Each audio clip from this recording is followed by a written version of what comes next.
Om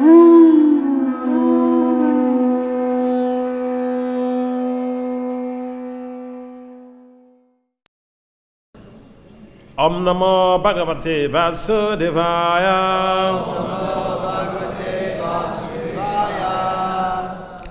Om Namo Bhagavate Vasudevaya. Om Namo Bhagavate Vasudevaya.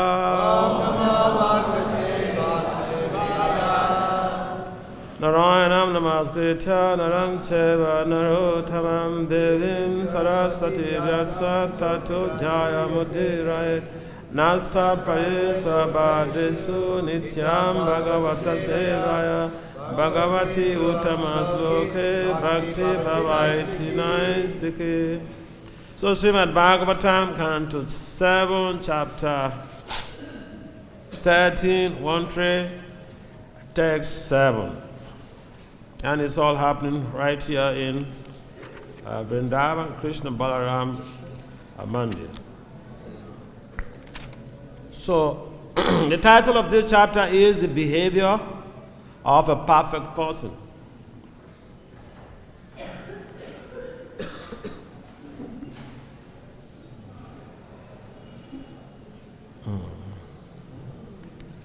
Nasak chastre susajeta Nopa jiveta jibikam Vadavadam stajetakan Paksham kamcha nasamstrayet.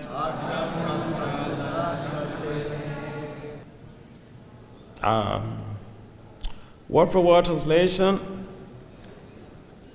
then translation and purport, all by His Divine Grace, ISKCON founder Acharya Srila Abhacharya Vinda Bhakti-Vedanta Swami Prabhupada ki Jai. Srila Prabhupada ki Jai. Not Asat Sastresu, literature like newspapers, novels, dramas and fiction. Sajeta, one should be attached, or should indulge in reading. No, or pajivita, one should try to live. Become upon some professional literary career. Vadavadan, unnecessary arguments on different aspects of philosophy. Tyajet, one should give up. Tarkan, arguments and counter-arguments. Paksham, faction. Kamcha, any. Not. Samsrayat, one should take shelter of. Translation, literature that is a useless waste of time. In other words, literature without spiritual benefit should be rejected. One should not become a professional teacher as a means of earning one's livelihood. One should indulge in arguments and counter-arguments. Nor should one take shelter of any cause or faction. So, can I responsibly repeat? Literature that is a useless waste of time. In other words, literature without spiritual benefit should be rejected. One should not become a professional teacher as a means of earning one's livelihood. Nor should one indulge in arguments and counter-arguments.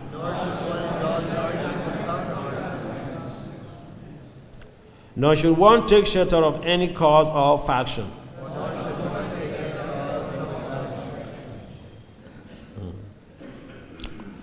Purport. A person desiring to advance in spiritual understanding should be extremely careful to avoid reading ordinary literature. Can we make one request? If you have your telephone here, this is a digital age. If you have your telephone, we kindly suggest that you put it on airplane mode.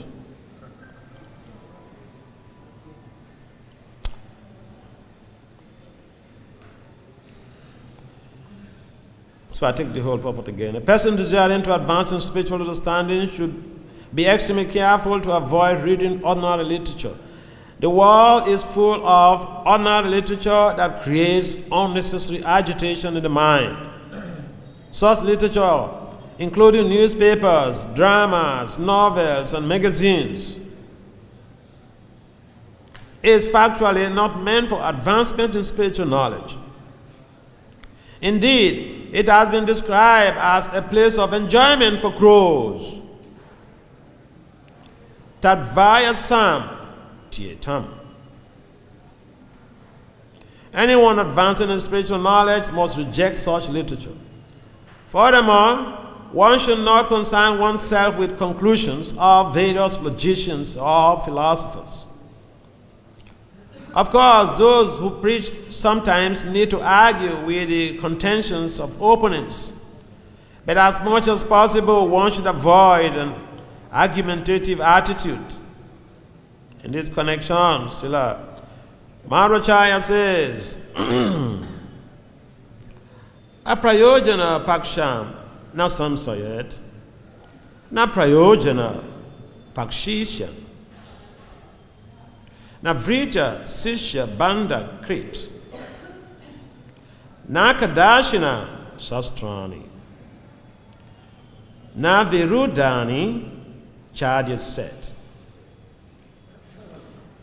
Na vyakyayo pajivita. Na nisidan samacharit. Evan bhuto yati tad eka sarano harim. Translation. There is no need to take shelter of unnecessary literature or concern oneself with many so-called philosophers and thinkers who are useless for spiritual advancement. Nor should one accept a disciple for the sake of fashion or popularity. One should be callous to these so-called sastras.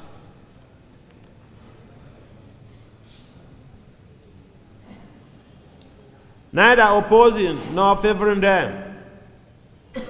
And one should not earn one's livelihood by taking money from explaining Shastra. A sannyasi must always be neutral and seek the means to advance in spiritual life, taking full shelter under the lotus feet of the Lord. Omagyanatimirandasya, Gyanajanasvalakaya, Saksurun Militam, Jena Tasmai, Si Gurave Namaha. Sachetanya Manobhistam, Stafitam, Jena Bhutali, Swayam Rupam, Kadamayam, Dadati Swa Padantikam. Vanchakalpataribhyacha, Kripasundibhya Evacha, Patitanam, Bhavanibhya. Namo Vishnu Padaya Krishna Pristaya Bhutale, Srimati Bhakti Vedanta Swami Yutanamani, Namaste Saraswati Devi, Gaurvani Chari,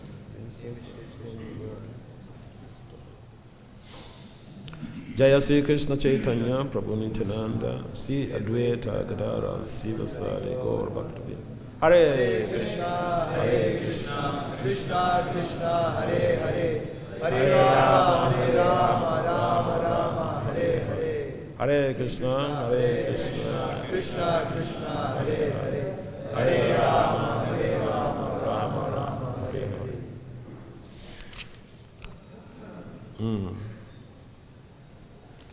So this text is a very prescriptive text. Narada is prescribing. Narada gives some prescriptions here. And in the purport, Prabhupada gives reference to Srila Madhvacharya, also very prescriptive.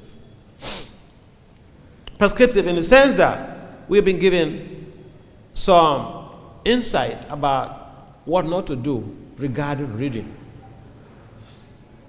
So the emphasis here is basically that we should not read literatures that will not help or that will not facilitate our advancement in Krishna consciousness.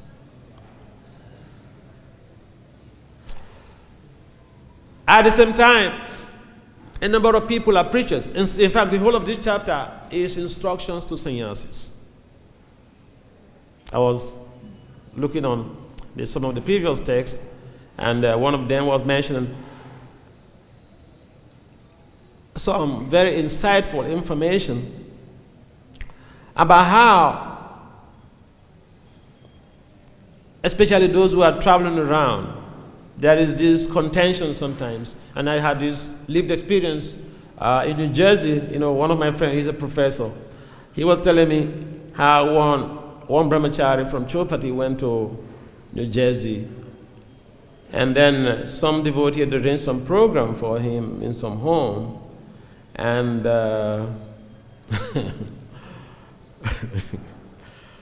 and the president of that local temple came directly to chastise the boy, warn him very seriously not to try to do that again. So, in one of the texts in this very chapter, or the prescription or the general information is that the preacher should go everywhere without any exception to preach. But as a matter of administrative measures, policies could be formulated in terms of, circumscriptions. But circumscriptions should not come to the way of preaching to the point that we could become very offensive to some preacher. We find the case of Narada Muni, he has no restrictions. He could travel all over the world to preach. Even he goes to the heavenly planets. There was no one restricting him. There was no circumscription. There is no prescription of circumscription in the scriptures.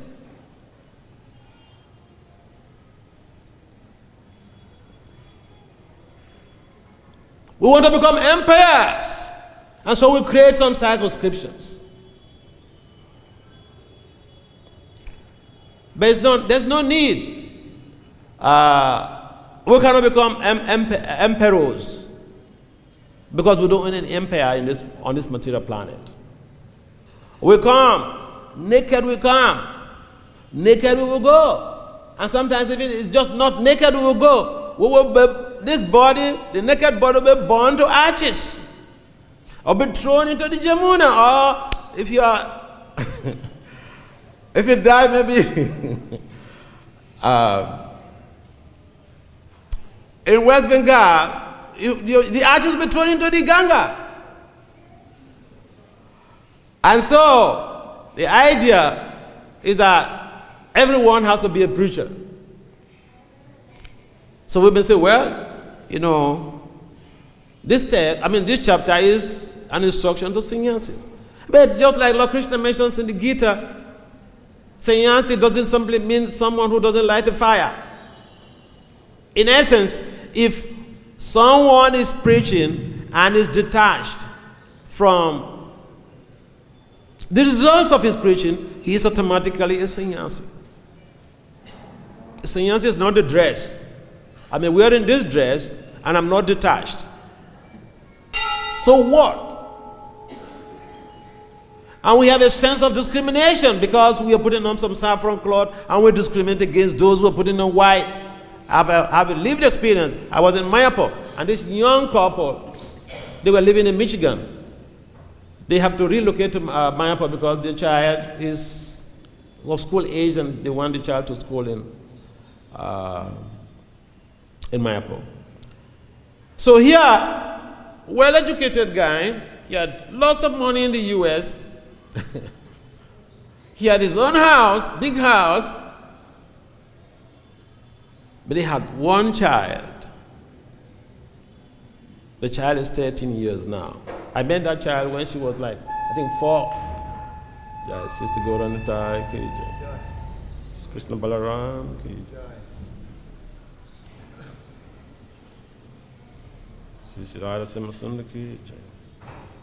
So I met a family when the child was about 4 or 5 years. But she's done 13. So, but then, I'm talking about discriminating against people who are so-called grihastas. But they are preachers. If someone is a preacher, the color of the cloth, the ashram should not be a sense, or should not create any type of bias. And so this young couple, I was just speaking with them, and you know what? Such young couple, their child is 13 years, and since they had that child, they never had sex. They never had sex.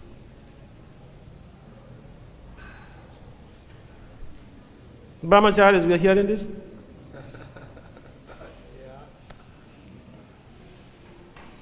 The point is this person a preacher? The dress should not be a problem. The ashram, in fact, Lord Chaitanya said he is not any of these. He's not a sannyasi, he's not a brahmachari, he's not a vanaprastha, nothing of this. And therefore, the important tool here is reading. If we are reading, what benefit do we have from reading? Reading purifies the intelligence. If we read the wrong thing, reading pollutes the intelligence. Reading will create pathological state of consciousness. Because we identify, we imbibe the culture of what we read. If you are doubting it, just go and take some pornography and start reading it. And see how your mind will zap you. Just in 5 minutes, you see where you will go.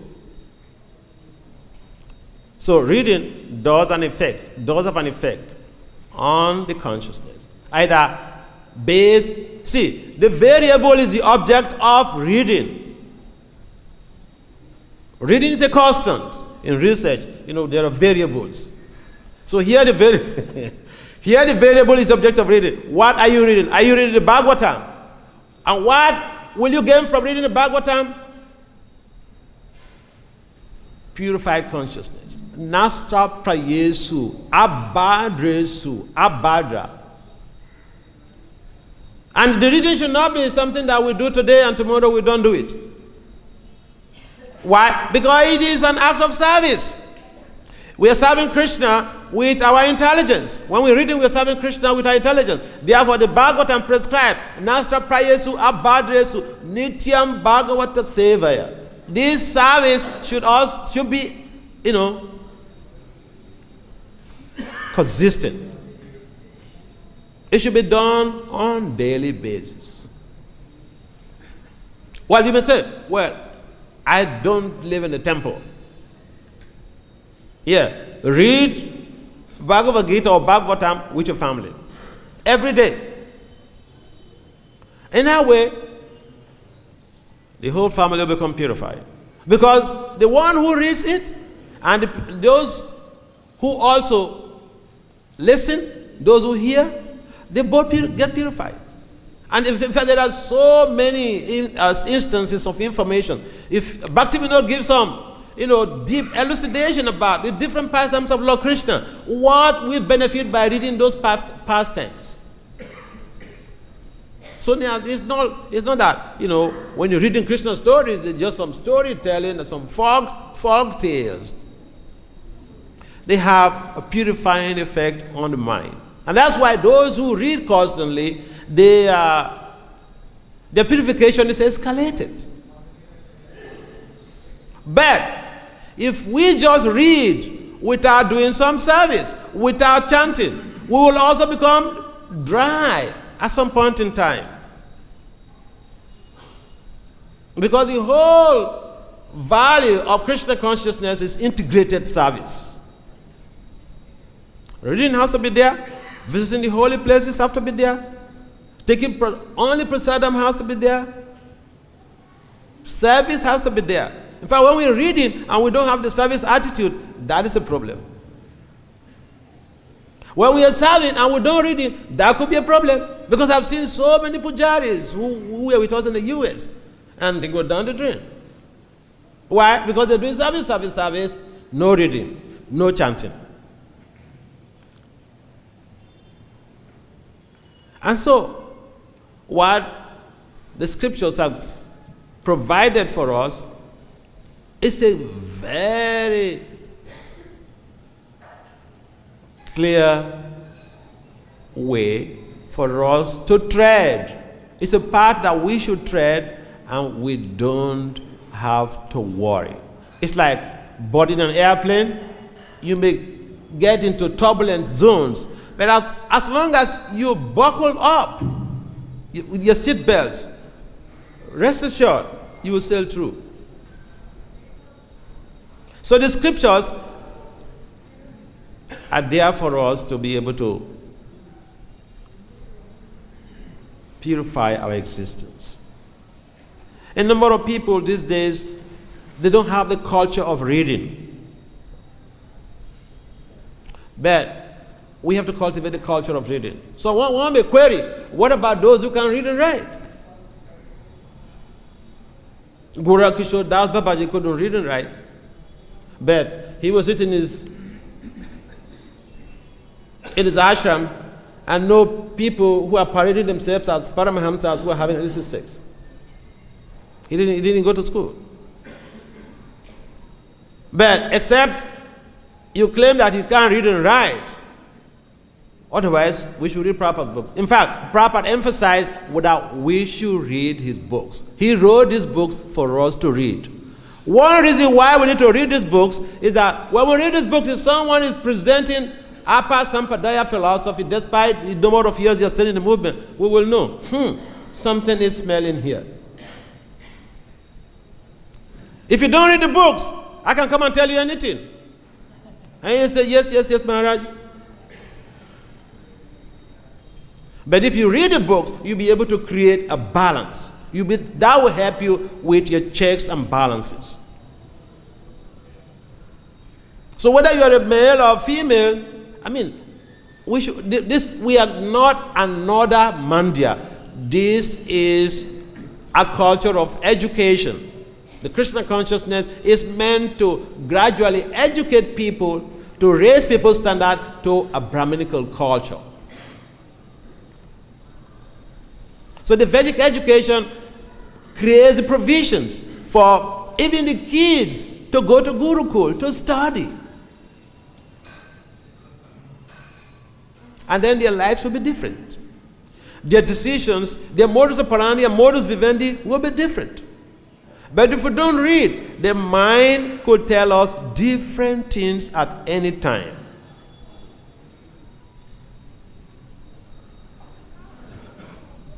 And so Prabhupada wrote all of these books, not just for us to distribute. In fact, we have to distribute the books. But if we know the content of the literature that we are distributing, we can easily interact with someone without even opening the pages to show to the person. If you're giving the book to somebody, they will ask you, what's the content of this book? What does it contain? Oh, I'm just distributing the books. I don't know what is there. How are you going to enthuse someone to read the books? So first, we can't give what we don't have. We have to equip ourselves with this devotional philosophy. And it's embedded in Prabhupada's books. If I ask who amongst us comes to Krishna consciousness by reading Prabhupada's books, I will see so many hands. Perhaps 90% of the people here through reading books. I came to Krishna consciousness, I saw some devotees distributing books, and I went to challenge them, and I got some books on the spot because they subdued my arguments. They won me over. I bought the books, and in 3 months, I became one of them in the temple. I gave up my job. I became one of them in the temple. So books, that is so much of qualitative evidence that books of Srila Prabhupada, the books of Srila Prabhupada, have changed lives. And so if we have this amazing behavior modification, why don't we also try to see that we facilitate others' behavior modification in a positive way? And that's why we need to read the books. There are so many ways to engage our intelligence. But if we engage intelligence in reading mundane literature, it's simply going to be an entangling situation.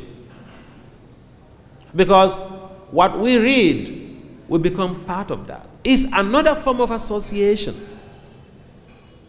Reading is another form of association. When we're reading the books, we are directly associated with Srila Prabhupada's instructions. We are directly associated with Srila Prabhupada. And this is one of the major avenues of our spiritual sustainability. Sustainability here implies that we get to live a life that we act in such a way that does not interfere with anyone's future happiness, even future generations. Why? Because when we read these books and we act according to the books, we will become sadhus. And the sadhu's life is replete with sustainability. They don't act in ways that interfere with anyone's inconvenience. And that's why the very last line in this purport, Prabhupada mentioned something very, very intriguing. I mean, the last sentence here. Of course, wait a minute. A sannyasi must always be neutral and seek the means to advance in spiritual life. Neutral, not involved in politics. Not involved in politics.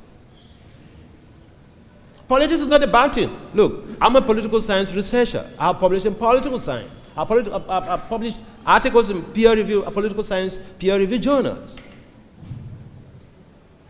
But then, the term politics itself, by implication, is not a bad thing, but how we interpret it, how we live it.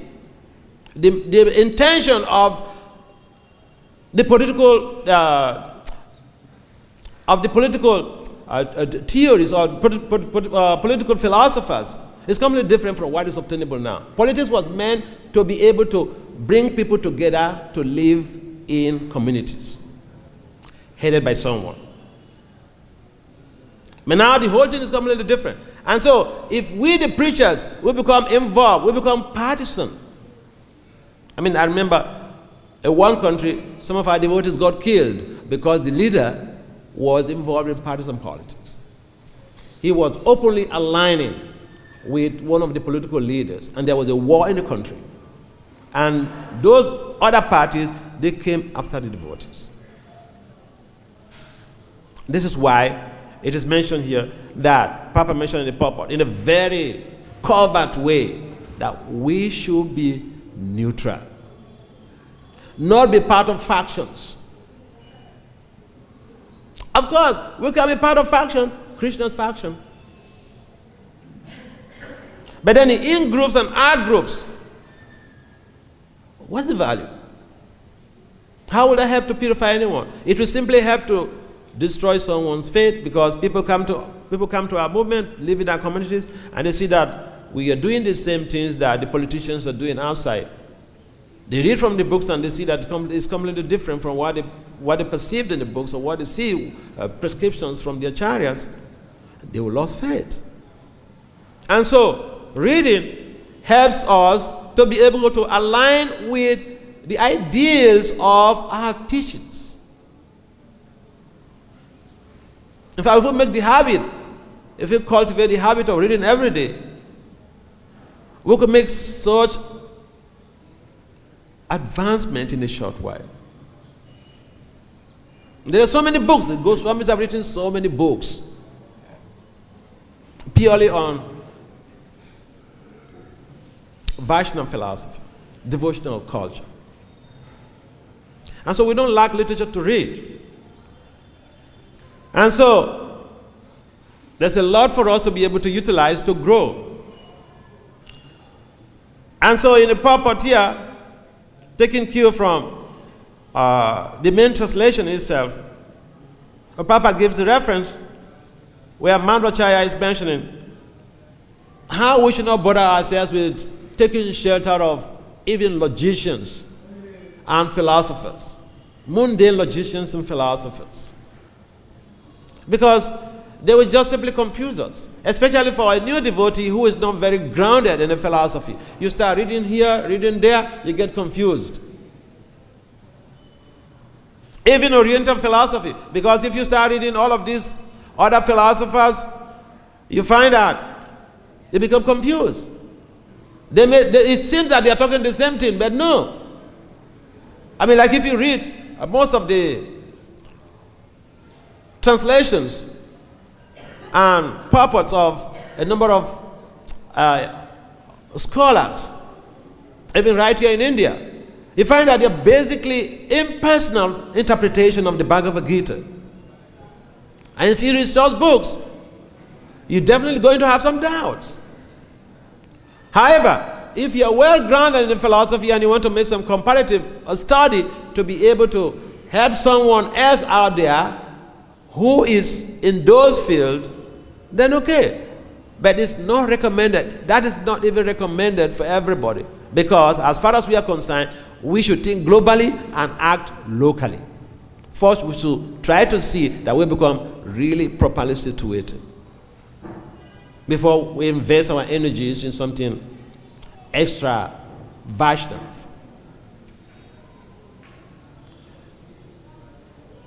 And so, we want to make advancement. Prescription is given. Read something. Read Prabhupada's books. And when you read Prabhupada's books, you can also help to distribute these books. Why not? If you know what pains Prabhupada disciples had to pass through in building this society, look, this wonderful temple, you ask those people who were here building with Prabhupada, who were here, who suffered. We just come here, we just want to take over, we want to enjoy, and sometimes we become even despicable to these people. Because we'll be given some position, some power, small power. Power intoxicates. So the reading helps us to reinstate ourselves as dasa anudas. Why? Because it will help to purify our intelligence.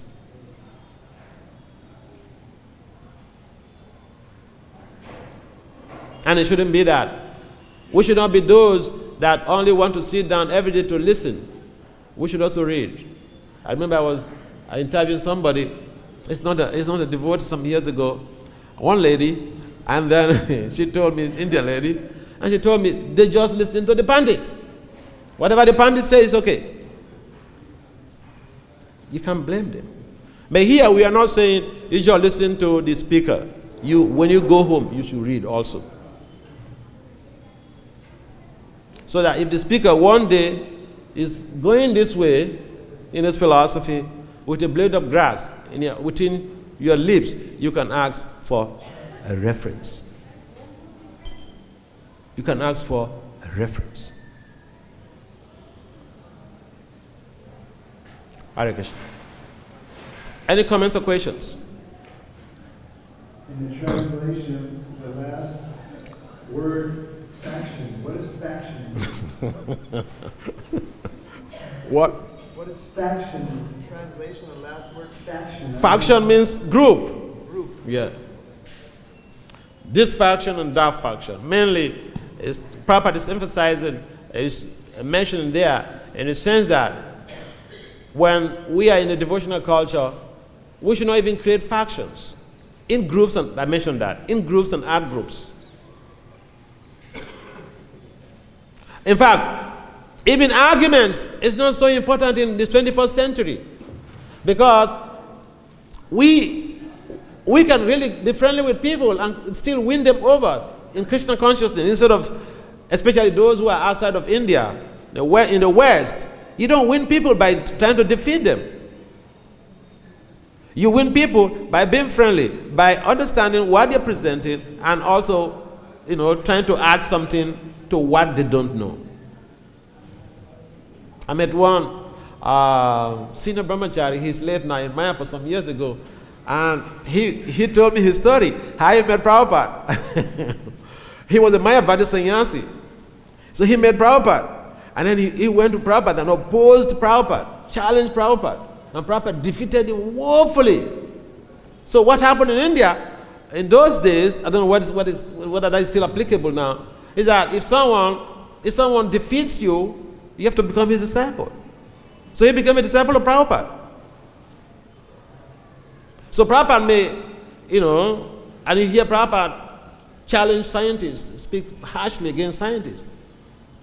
If we want to imitate Prabhupada, we can create destruction in our preaching. So faction means divisions. There's no need to create divisions in our movement, because it's just one goal: Krishna Prema Pumato Mahan, pure love for Krishna. That is the objective. Any other comments? Yes, please.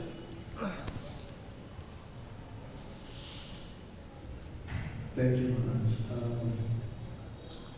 I was just going to ask, what can you give us advice, because so many books coming out, even in Lloyd Bazaar, if you go, there's a book seller, there's like books after books after books. And because devotees, they have a tendency to be attracted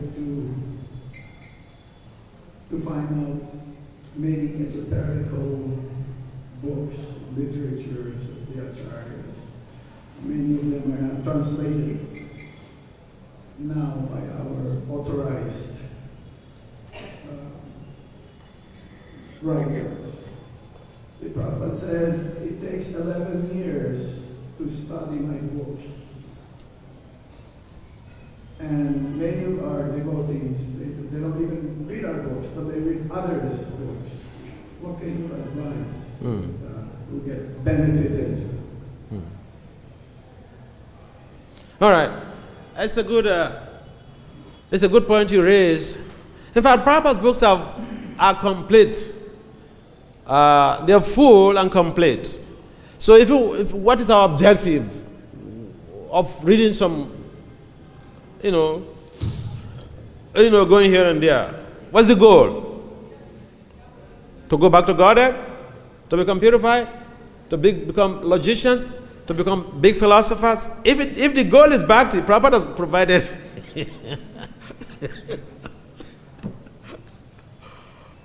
If your goal is bhakti, just by reading Prabhupada's books and serving in his movement, Prabhupada will unlock the door of the spiritual world for you to go in. If the goal is bhakti, the goal is Krishna, Prema, Pubanto, Mahan. If your goal is different, go ahead. But if your objective is to attain pure love for Krishna, to go back home, back to Godhead, to serve in Prabhupada's mission, just serve in Prabhupada's mission, and follow the standard that Prabhupada has given. 4 regulative principles. Just 4 only. If we are following that, we are reading Prabhupada's books, we are distributing these books, we are serving in this mission, our going back to God, that is guaranteed. So what's the use of reading so many literatures? Sometimes unrelated to the Vaishnava system. Well, you may question me, what about you? Yes, I read a lot. I'm a research fellow at the doctoral level in applied management and decision sciences. So what I basically do is to integrate applied Vedic science and applied management and decision sciences. That means you have to know the Vedic science, you have to know the management sciences to be able to make that integration to proffer solutions to leadership, management, and social issues. And you can Google my name on Google Scholar, Vasudeva Das, and you see some of my works. So the point is, that's why I asked, what is your purpose? But you need to be even seriously grounded in the philosophy before you attempt to do something. And if what you now want to do, is it your guru's instructions? My spiritual master specifically instructed me to do that. And he told me, if you don't do this, you will not be happy. So, reading, if the purpose is to go back home, back to God, you just, okay, ask yourself, what you're reading, can you share it with your spiritual master? It's a simple test. I'm reading this, can I tell my spiritual master, Maharaj, or Prabhu, look, this is what I'm reading. Can you share this with your spiritual master? If you can share with your spiritual master, no problem. That is the litmus test. The litmus test here is, can you share what you're reading with your spiritual master?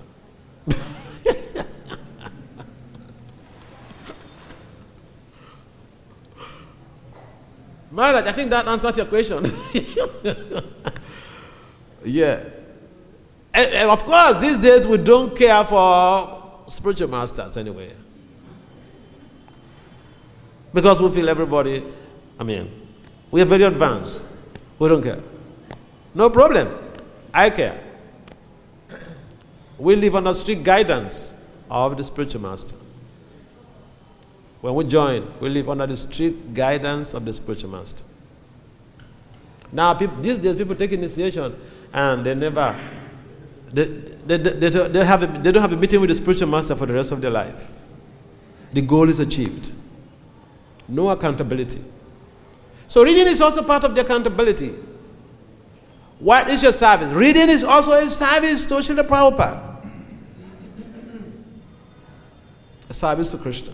Reading of the appropriate Vaishnava literatures. Yes. Any other comments? Time is up. Just one more comment. And if not, then we have to draw the curtain. Yes, please. For a couple refrain from certain activities, and they basically count as sannyasa, is that right? No, they are grihastas. Okay. So They're a young couple, they're grihastas. They had a child. I brought up that story because we have a tendency, because we are putting on saffron, and if someone is a preacher, if they are not putting on saffron, we tend to minimize them. We think they are falling. But the point is, in Lord Chaitanya's associates, all of them were grihastas. Yes, what's your question? yes. So if someone is practicing brahmacharya, for example, but their mind isn't completely pure, sometimes they get a falling thought, lasting thought, do they still belong to an ashram, or how does that work? In Kali Yoga, what you think is not a problem. What comes into your consciousness is not a problem. Whether you act on it, that's the problem. So as long as they refrain. Yeah. In Kali Yoga, I repeat, what comes to your consciousness? Your thoughts are not issues. If you execute the dictates of your mind and your senses, then that's a problem. For instance, even criminally speaking, just by thinking about, you see a beautiful lady, and then you start thinking, oh my God. Or you see a very handsome guy, a lady, and then you start thinking, oh, he'll be so good at bed. No cops is going to come and arrest you for that. No cops is going to come and arrest you for that, okay? So you are safe, in as much as You don't go after that lady to rape her. All right? Yeah. Because I've seen a number of cases where people think, oh, I'm chanting the look, I'm still I have this thought and that thought. No, but the opposite of that is that in Kali Yoga, if even you think of serving Krishna and you're not able to execute it, you get reciprocation. You get reciprocation, you know. Oh yeah, there's so many cited examples of that even in the Vedic literature. In South India, there was the case of this Brahmin who was just meditating. He had no physical assets to buy the groceries. But the meditation produced some results. But if you meditate on sense gratification, you are not accountable. You're not held accountable. If you meditate on transcendental subject matter, you get some rewards. Okay? Yes. So let's end this class here because this is 8 o'clock, 9 o'clock. Srimad Bhagavatam ki Jai. Srila Prabhupada ki Jai. His Holiness Bhakti Vasudeva Swami ki Jai. Very nice class.